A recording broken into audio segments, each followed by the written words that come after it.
This is the Rush Discuss, where the discuss is Rush.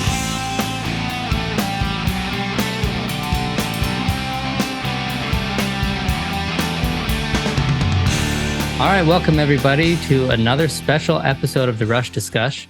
Today we have with us Dr. Donna Halper, Associate Professor of Communication and Media Studies at Lesley University in Cambridge, Massachusetts. Yeah. Now, the big thing that everybody will recognize Donna from is from being associated with the band very closely and in being the first person to play the debut album over the radio. But as this is the reflection bracket, we want to take some time to reflect with Donna on the significance that Rush has had on her life, not only being friends with the members of the band, but also the music. So let's take it from the top. Donna, how were you introduced to Rush? I was introduced to Rush by an act of altruism. And if you know your altruism, you know that it's rare in times like these, because just about everybody in the music industry, and let's be real, in just about every other industry, when they're doing something for you, it's usually with an agenda. It's usually like, well, what can you do for me in return? And yeah, I did you a favor, and now I've got this little list about all the stuff that you owe me. Over the years, I had become friends with a number of record promoters. And I know what some people are thinking. They're like, yeah, I'll bet you they know what they gave you. And no, actually, you don't know what they gave me, because I don't smoke, I don't drink, and I don't do drugs. So they didn't give me anything. They gave me records, okay? And that's pretty much what I wanted, because I was a music director.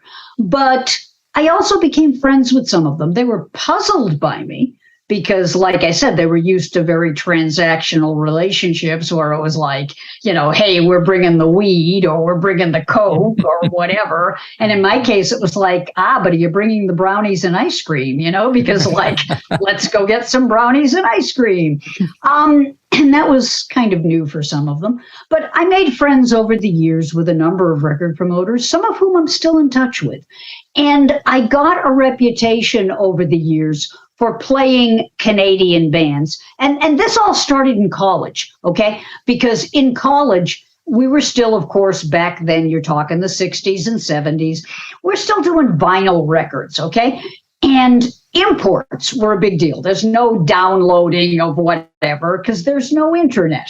So if you want to hear the new Yaha band, you've got to wait until the Yaha band comes out with an album. And then you've got to hope that they release it in the United States, which they don't always do. So I became friendly with record promoters in a lot of countries so that my little college station could get their hands on the latest imports. And when I went into commercial radio, I kind of kept a lot of those relationships. And I was friendly with a guy named Bob Roper from A&M of Canada, which is Herb Alpert and Jerry Moss's label. They all had affiliates in other countries. A&M was a West Coast label. Herb Alpert's still around. I mean, the guy's in his 90s. He's still performing. Wow. Hey, the guy's a legend. You may have heard some of his stuff as Herb Alpert and the Tijuana Brass. They had a bunch of big hits in the 1960s and 70s. And Herb Alpert had a big solo hit. Maybe your parents have played it, called This Guy's in Love with You. Just a great song. But that having been said, so A&M is a record label in the States, but they also have a Canadian affiliate. Now, the Canadian affiliate could sign artists themselves if they wanted to. And the guy that was one of the decision makers was Bob Roper. And he was the promotion manager, but he also had a really good ear for hits. He went out to some of the clubs, yada, yada. Long story short, he told me later that he had heard this band. I did not know this at the time, but he had heard this band play in the clubs in Toronto, and the band was called Rush. And, he thought they weren't quite ready for prime time, but he heard something. Now, this is the incarnation before Neil. This is when John Rutsey is the drummer. And I know a lot of people like to trash Rutsey because it's like, oh my God, he's not Neil. But yeah, but Neil wasn't Neil at the time. I mean, Neil was still trying to get into the industry. Rutsey did exactly what he was supposed to do, which was like 3-chord rock and roll in the clubs, okay? He was never supposed to make you forget Keith Moon, okay? He was never supposed to make you forget Neil Peart. He was just a rock and roll drummer of the traditional variety, and he did exactly what you would hope that he would do, okay? So Roper saw them playing in the clubs, thought that they had some potential, but and then they released their homegrown solo record on Moon, which was their own label. And his label listened, and it was like, nah, they're not ready for prime time. And much as Roper liked them personally, nah, so they weren't going to sign him. And that could have been the end of it. The record could have gone to whatever the version of the recycling bin was in Canada back in those days. Instead, Roper sent it to me. He sent it down to me in Cleveland with a note. I do not have the note, but I do have the record. And it was basically, the note was basically like, we don't think these guys are ready for prime time, but I hear something. I think they've got potential. See what you think. And as everyone knows, I dropped the needle because it was needles, it was record albums, and I'm up in my little office, and I dropped the needle on Working Man, and I knew immediately. Now, as I've said on more than one occasion, guys, what I didn't know immediately was that I'd become friends with the band, meet their manager, yada, yada. Never thought that would happen, okay? I'm a music director. I'm doing what music directors do. And I thought the band was, they had some potential. I thought Working Man would resonate with our audience because of the lyrics. I've told this story before. But what I did not know is that it would lead to a 45 plus year friendship. I'm still in touch with the guys, okay? I'm still in touch. And I'm still in touch with Bob Roper. I spoke to him as recently as 2 days ago.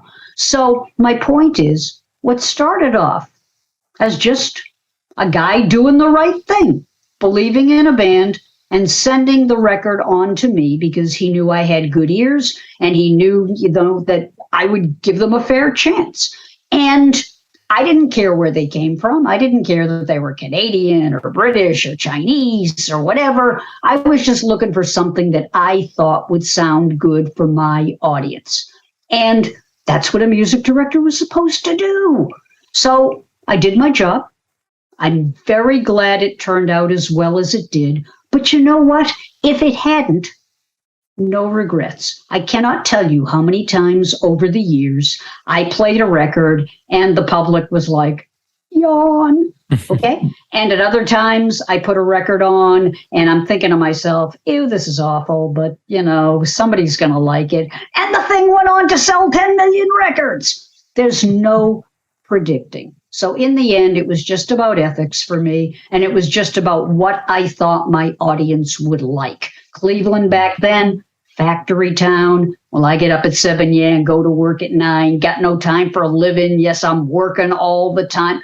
Absolutely. That was the audience. And, wanting to sit down and have a nice cold beer. Okay, I don't drink, but many people in my audience do after work. Okay. And I'm trying to do something that will resonate with them. And when I gave it to Denny Sanders and said, Denny, you got to play this. I mean, it was just a perfect Cleveland record. So long story short, Bob Roper does the right thing. Donna does the right thing. The audience absolutely loves the record, and the rest is history. That's so awesome. Wow. I love stories like that where it's, it's nothing flashy, just people doing their jobs, having good ethics and working hard. And then that turns into something that you never would have known what it was going to turn into. Well, it turned into us doing a podcast and talking to Donna. Well, see, that's the thing. And that's the thing, guys. If you had told me, not like you, obviously, but I'm saying if people had told me in the spring of 1974, when I played that import, that in 2022, I would still be talking about Rush. I would still be in touch with the band. I would still be in touch with their management, their family members, friends of theirs, and that there would be this worldwide community of fans that would still be touched by Rush's music. All those years later, I would have said, yeah, right. Because it doesn't usually happen that way. Right. What usually happens is you play the song, some people like it, the people go out and buy it, on to the next thing. And that's it. But this turned into a much more interesting and unique situation. And I remain profoundly grateful to have been a part of it. Mm-hmm. We're grateful. Yeah. So how did it progress, just from being this thing that took off like wildfire in Cleveland to then, becoming what it has now? And then how did you get involved personally with the band? Well, this is part of the behind the scenes story, okay? What a lot of people think, and it's fine with me that this is what they think. I don't care, okay? No, I'm very serious. There's no ego here. This is not like, don't you know who I am? This is like, as a music director, I did what was right for my station. But having done it, and having watched the record getting tons of requests, and having watched as lots of people became interested in the band, and because we were a very influential station, other stations start watching what we're doing, because back in those days, you reported every week to the trade publications like Billboard and stuff like that. A lot of those radio and records, a lot of them are long gone and hard to find. But back then, in that pre-internet era, the only way you knew who was playing what is every week you'd get the trades in the mail, the trade publications, and you'd open up and see what other stations were playing, and you'd see what comments the music directors and the program directors were making about certain bands.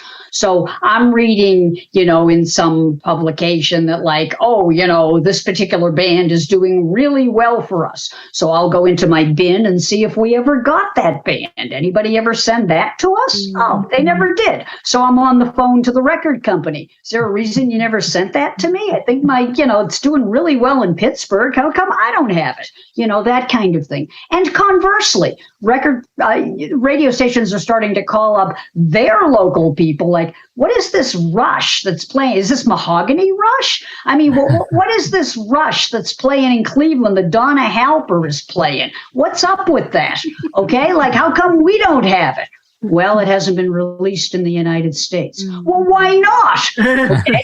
And the next thing you know, I'm in touch with their managers, and their managers are working on getting a U.S. deal, and record promoters from American companies are calling me saying, put in a good word for them at our label because we're interested in signing them. And suddenly I'm like quarterbacking all this stuff, which is kind of fun, actually. And the next thing you know, Rush gets an American contract with an American label, and they get an American manager. And now I didn't do that, okay? But I think that some of my advocacy helped. And that led to them getting a booking agent and this and that, and, all the things that you needed to become successful in the States. And then all the radio stations in other cities that were like, well, how come we don't have this record?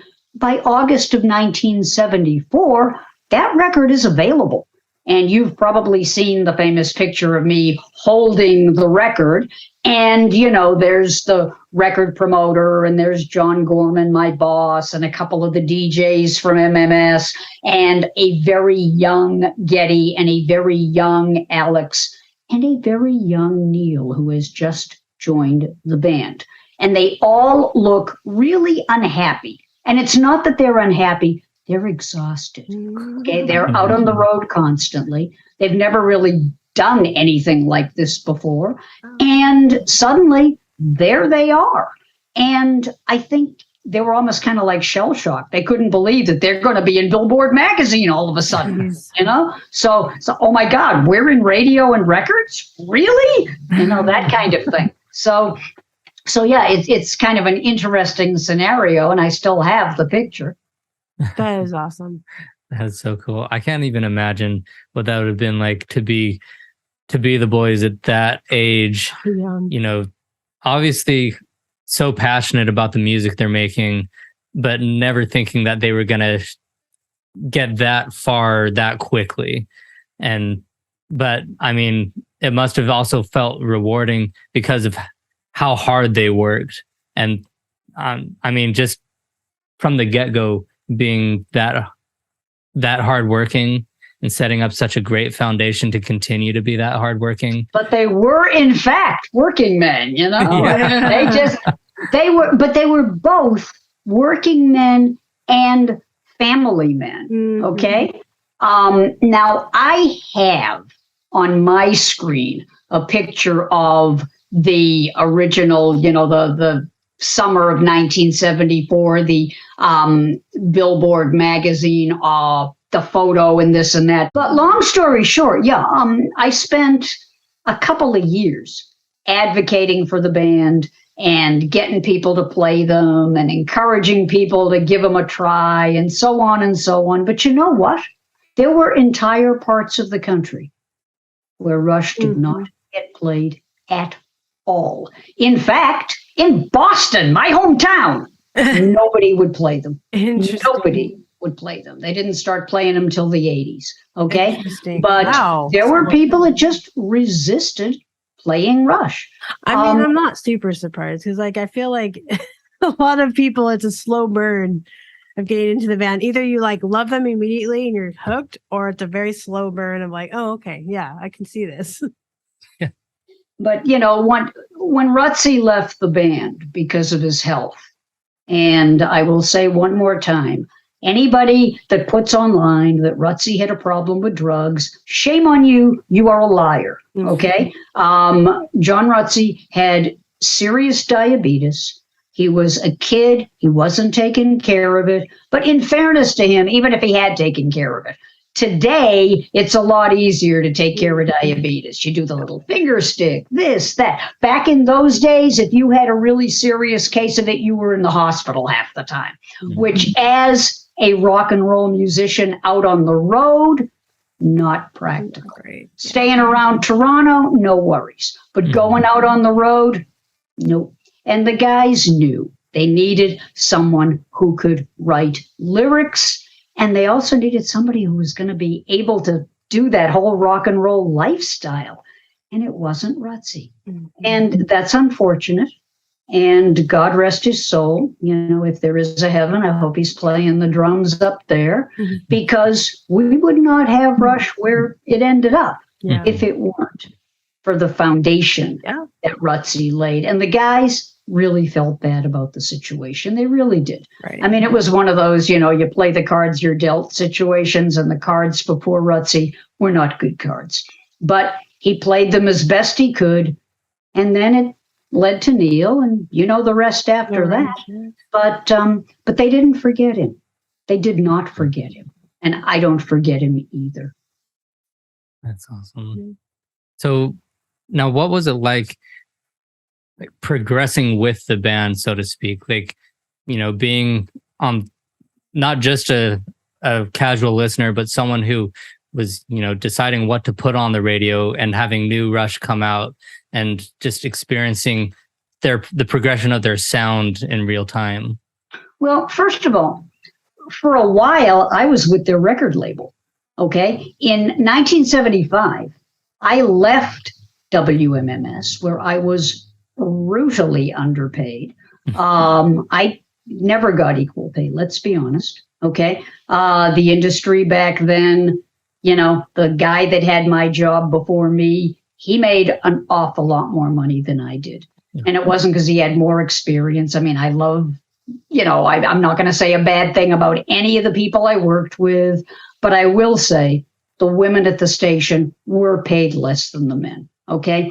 And sadly, that's how it was. And if you complained about it, well, then, you were a word that rhymed with witch.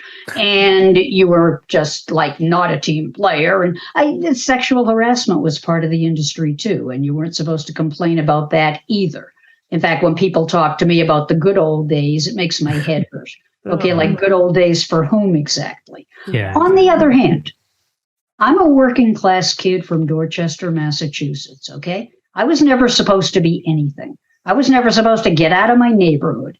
And yet here I am sitting with rock and roll gods. Okay. Now they're not gods at the time. They're kind of gods in training, but still to be able to be there watching them as they progressed, whether I was with their label or later on back in radio and playing their stuff, they never forgot me. I never forgot them.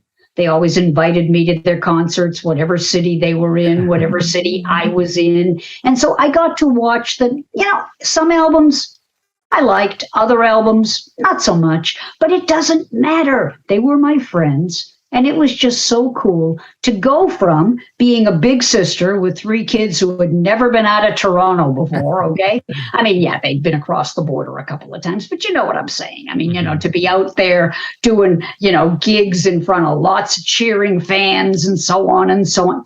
Please. So to be able to watch that and then to see the transition as they got more confident, they didn't need a big sister anymore.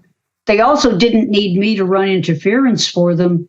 And yet they still kept in touch because they are ethical, decent human beings. And to this day, that is how they are. Okay.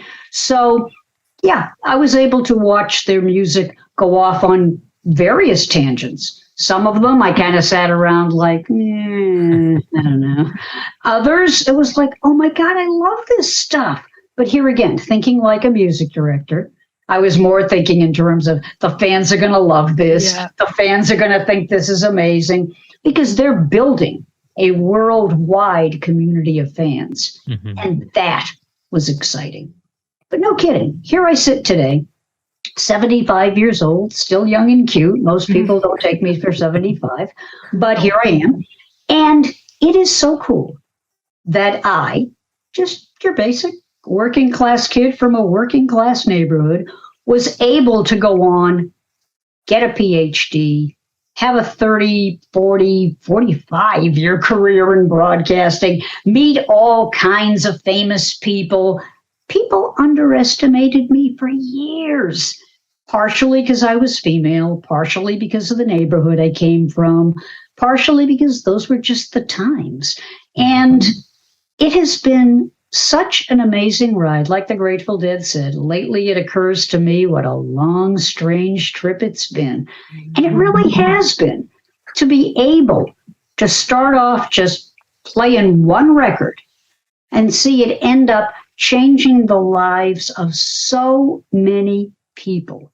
And being able to watch the band progress, being able to watch their friendship with each other deepen, being able to watch as people who didn't take them seriously began taking them seriously, all of these things. I was kind of like a spectator, a cheerleader, just all these things and more. And yeah, at times I had to fight on their behalf with the trades, with critics, with this one. And I still did a bunch of stuff behind the scenes, but it was never about me.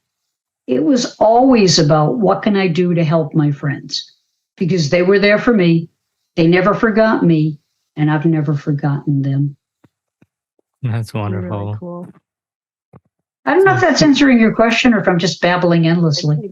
Yeah, I think that's exactly what we were looking for, because I think it is really interesting to get perspective from someone who has intimate knowledge of that progression and was, it's not just removed like myself decades later of discovering the music and just having connection with it because of the stuff I was going through, but to have a connection with the band, see like, oh, this is this is how hard they really worked to put out this music. And they have always put out music that resonated with people. If you are the kind of person who thinks for yourself, who doesn't follow the crowd, who sometimes feels misunderstood, but who doesn't necessarily believe in, breaking the law, trashing hotel rooms, this and that. Yeah. I mean, these are, to this day, they're family men. They really are family men. They care about their families. I mean, there's a joke about, and he was good to his mother. Getty was good to his mother, okay? I mean, as long as she lived, he was good to her. God rest her soul.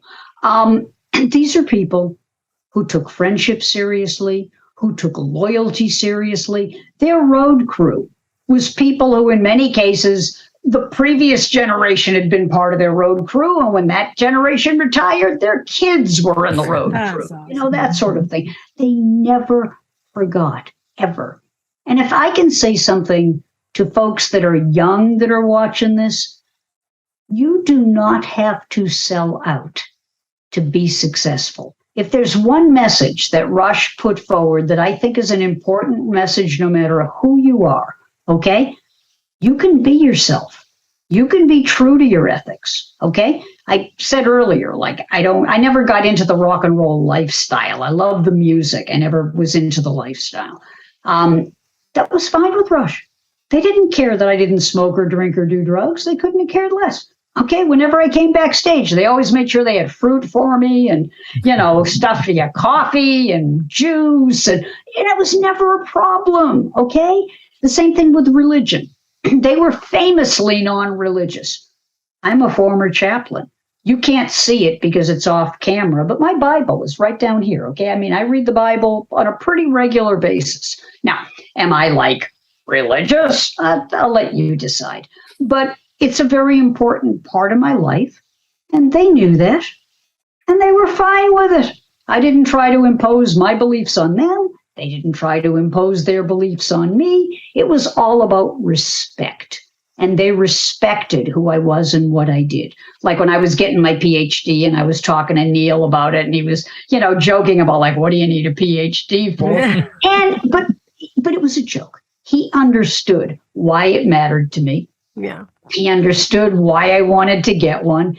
And he was fine about it. He was a voracious reader. He read everything he could get his hands on. And he was proud of the fact that I was getting a PhD. It just wasn't something that he wanted to necessarily get. Right. And that was the kind of relationship we had. It was based on mutual respect. I didn't try to change them. They didn't try to change me. We just respected and cared about each other. Right. That is something that comes through that really struck me as I was getting into the band much later in life than you, of their authenticity really shines through. You can Absolutely. Feel it. And that's not an act. I can tell you as somebody who knew them for 4+ decades. It's so refreshing and so needed. And these are, by the way, these are not saints, okay? I'm not going to sit here. Oh no, they never weed and they read the Bible every day. No, not going to say that. I met them when they were kids. I am sure they partied. But on the other hand, they had families who kept them grounded, okay? Exactly. And they never went out too far because their careers meant a lot to them. Mm-hmm. They really wanted to make their families proud. And they wanted to make themselves proud, okay? I mean, Neil said to me one time, and it was really interesting. Neil said to me, you know what really irritates me? Now, I'm paraphrasing, okay, because it was a conversation that took place years ago. But he said, what really irritates me is people who come to our concerts wasted. He's like, I'm up on stage playing my heart out. He didn't say heart. Playing my heart out for 3 hours. And they're not even going to remember it, okay? So come to my concert and show me a little respect as a musician, okay? Mm-hmm.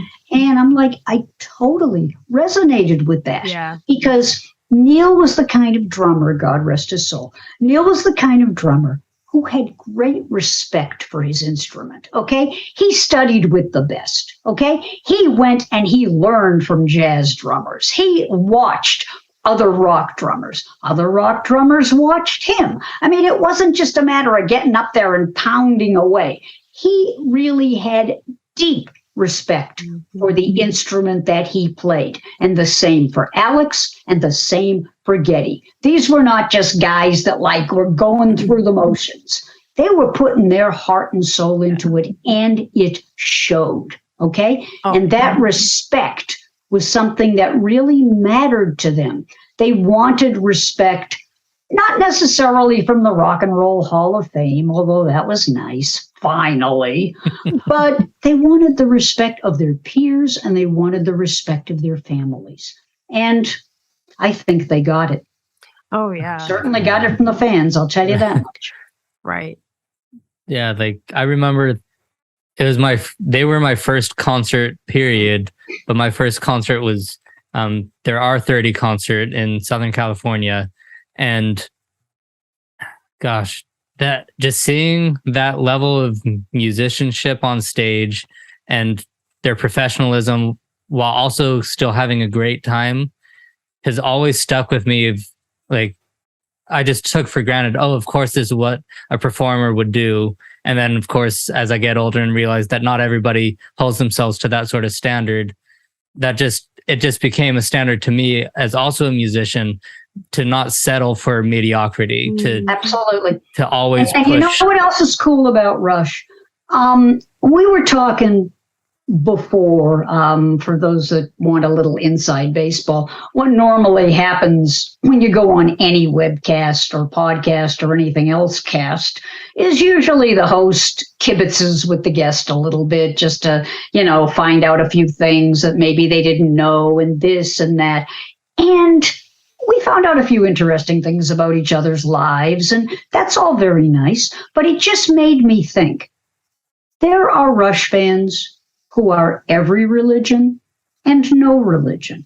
There are Rush fans that believe in every different ideology. They're righties, they're lefties, they're libertarians. They come from different countries. They've always voted. They've never voted. They're, name a religion, or they're whatever possible ideology one might have. There's a Rush fan who has that. And they all are united around their love of Rush. I can go to a concert and I have no idea if the person I'm sitting next to, voted for Trump or voted for Biden. I have no idea if the person next to me is a Catholic or an atheist. I have no idea if the person next to me hasn't been to church in 30 years or went to church last night or never goes to church or whatever, okay? Or in my case is Jewish.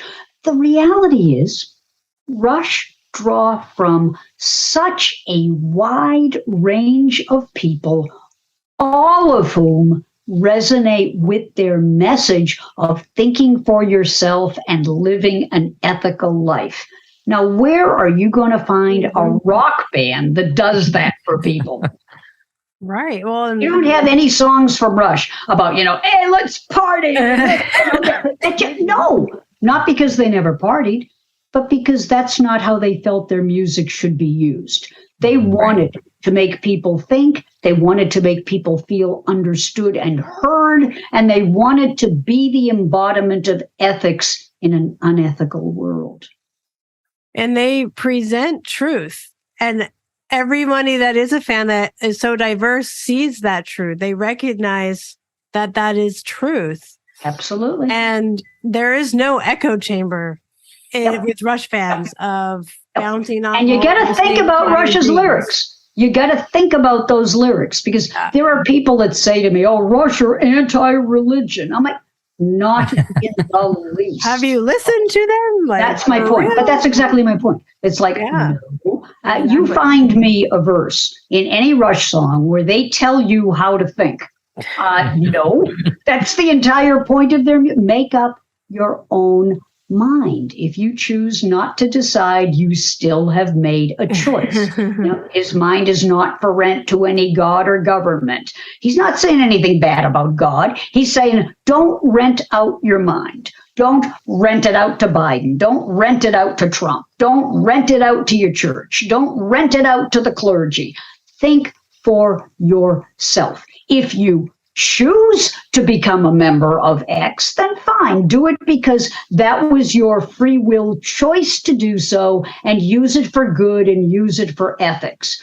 In Getty's case, Getty is very non-religious, but he has no contempt for people that are religious. His problem is with people who never had a critical thought in years, who just like went lockstep with whatever everybody else was thinking, and they went right off the same cliff. It's that whole lemmings mentality. That's what he has a problem with. And he would say the same thing about atheists. It's like, whatever you're thinking, make a decision based on logic, based on reason. They're humanists. They believe in the human ability to use logic, to use ethics. And I agree with them 100%. And I used to be a chaplain. So there's nothing in any Rush lyric.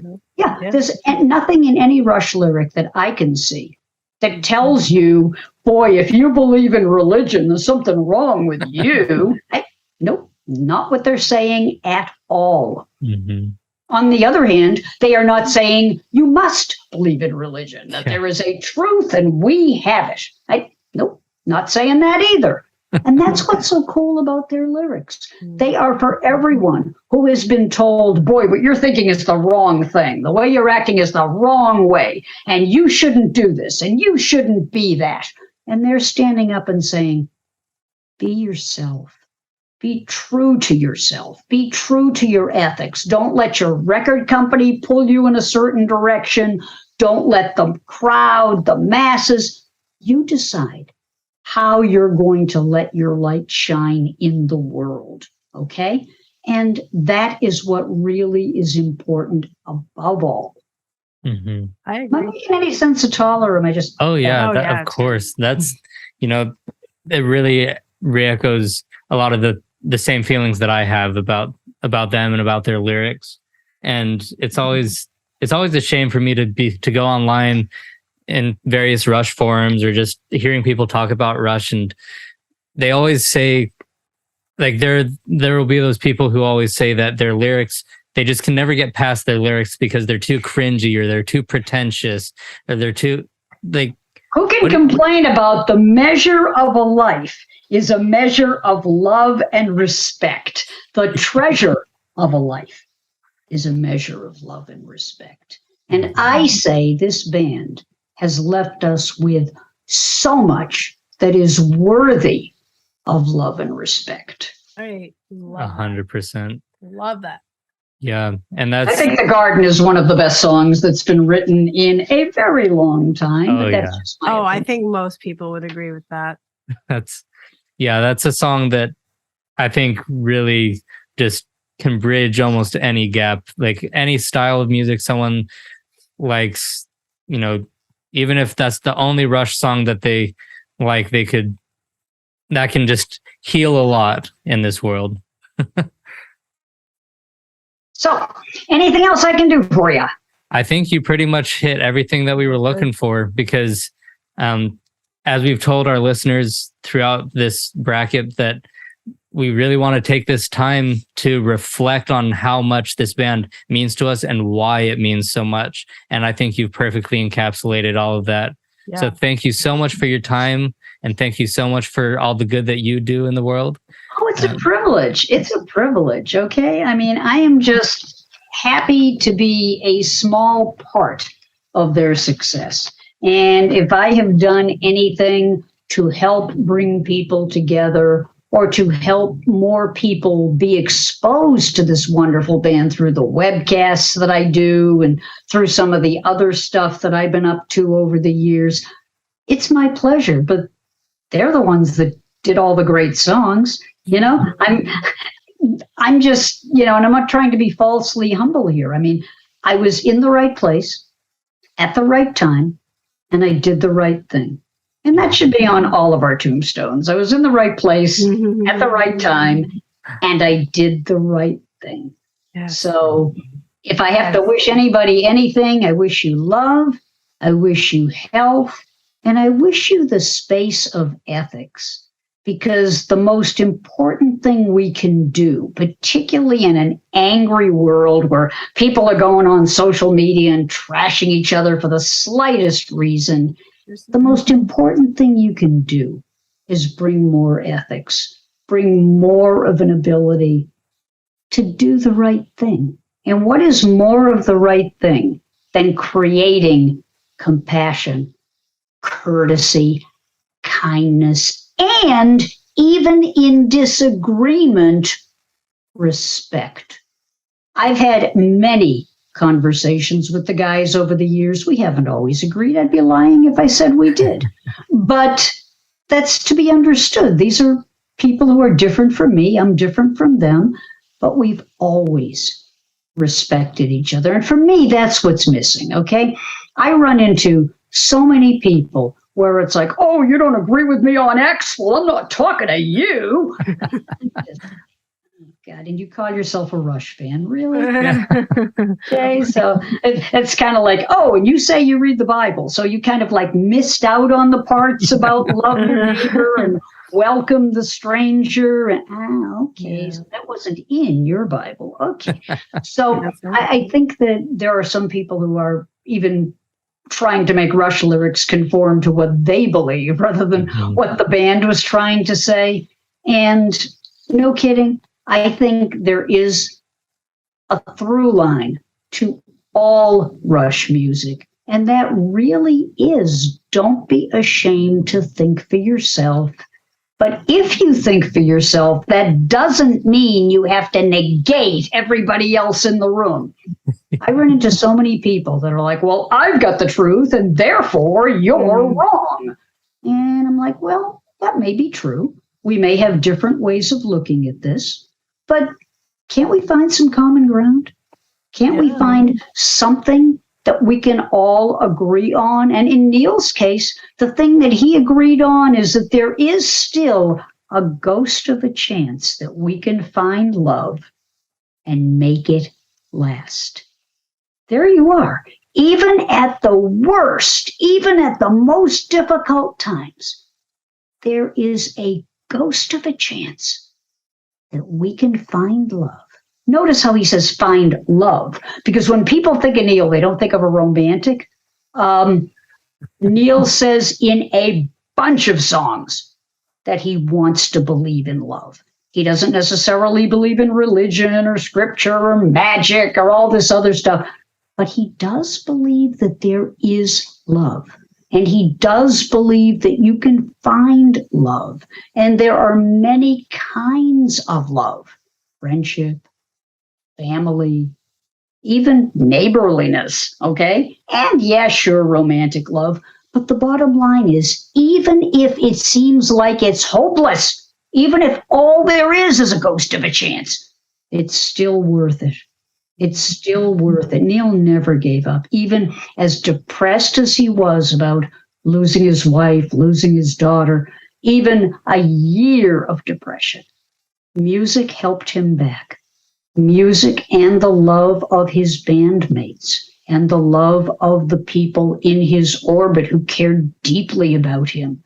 And he came back, and he came back with an even greater belief that love and respect are very important in our lives. And if you don't have them, you're only half alive, no matter what you say. And that's all I got. Thank you. Thank you so much. Yeah. Well, Well, awesome.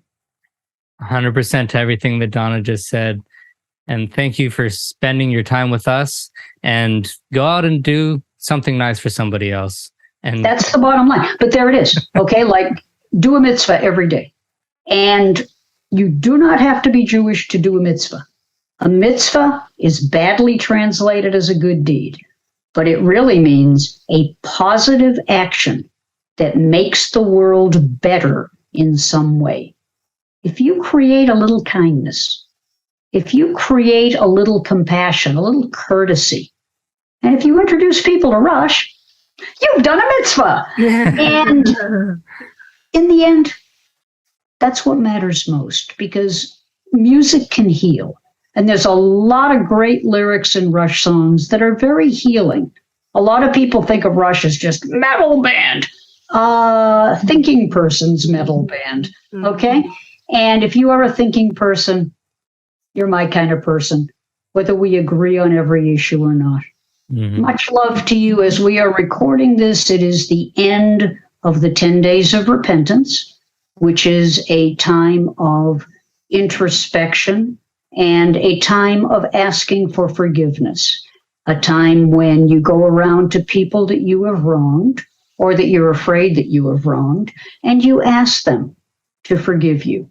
And if they do, terrific. If they don't, that's on them, but at least you know you made that effort. So if there are people watching this, even when it's after the 10 days of repentance, if somewhere along the line I said something that made you go, ew, I apologize.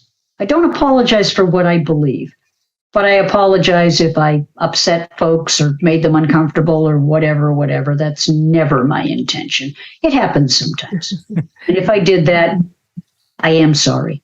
But what I'm not sorry for is trying to put more ethics into the world. Go and do thou likewise. Yeah.